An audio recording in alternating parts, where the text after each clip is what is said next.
Today, we're going to take the highly complex subject of valuation and business appraisals and boil it down to the only three numbers you need to know.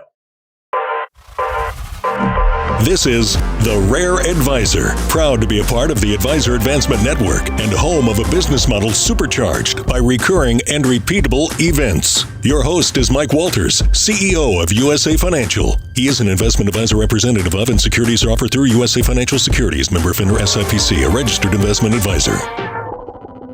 The world of valuation for your practice can be mind-boggling, and it's important that you understand it because it's not just about the valuation in case you want to transition or retire or create a succession plan or just outright sell.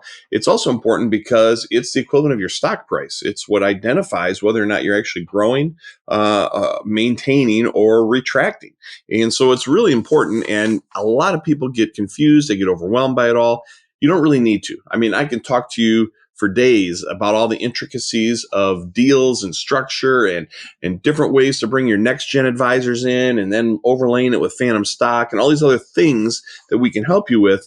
But really, just to wrap your mind around it, you need to understand three numbers. There's three numbers that are simply needed and you need to understand in order to get your arms around what is the worth of your practice. Or in this example, what is the worth of your assets under management? So those three numbers are 2.7, 27%, and 10.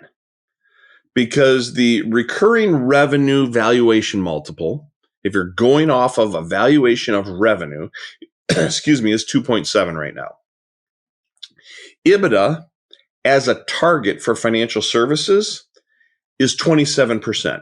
It means you should be able to get 27% or retain 27% down to the bottom line. So EBITDA, earnings before interest, taxes, depreciation, and amortization. So basically your net profit. So I want to get from what I bring in up top, I should be able to get 27% down to the bottom. Now, if you're running a smaller practice and you're saying, well, first of all, I don't even know what EBITDA is. And secondly, I don't have any. Well, you really do.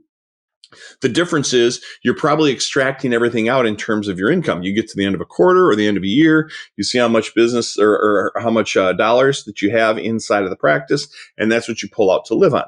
Now, what you can do is you can normalize it. So you can do add backs. You can figure out what would it be, what revenue would you pay to replace yourself if you were an investor? What would you pay someone to do your job if you weren't the one doing it? You'd probably pay them less than you're paying yourself. And theoretically, by making that adjustment, you should, if you're running a good practice, you should be getting 27% down to that EBITDA line. And then we look at EBITDA multiples, which are different than revenue multiples. The revenue multiple is 2.7. The EBITDA multiple is 10. So that 27% I get to the bottom line, if I multiply that by 10, or if I take my top line number and I multiply it by 2.7, I should get the same number because it doesn't really matter how you're being valued. There are different valuation methods, but they're there to kind of double check each other. They're like a stopgap. They're to make sure that there aren't any weird fluctuations that one assessment provides a view into that maybe another assessment somehow glossed over. But the reality is if you're running a clean, normal, all things being equal type of practice, you should get the same number either way. So here we go. I've got it all written out right here. Take a quick snapshot of the screen if you would like. 3, 2, 1. But basically, if I've got $1 million of EBITDA and it represents 27% of my overall revenue, then that means my gross revenue is a hair over $3.7 million. So in other words, if I've got $1 million of EBITDA, divide that by 27%, which is that EBITDA benchmark, I'm going to get $3,703,703. So a hair over 3.7 million.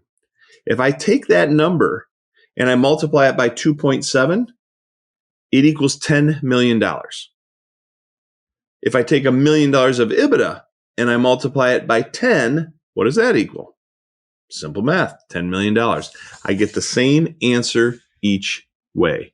What you need to understand, the three things you need to understand is 2.7 is the multiple for recurring revenue. 27% is how much EBITDA I should have, and 10 is the multiple on EBITDA. And there you have it.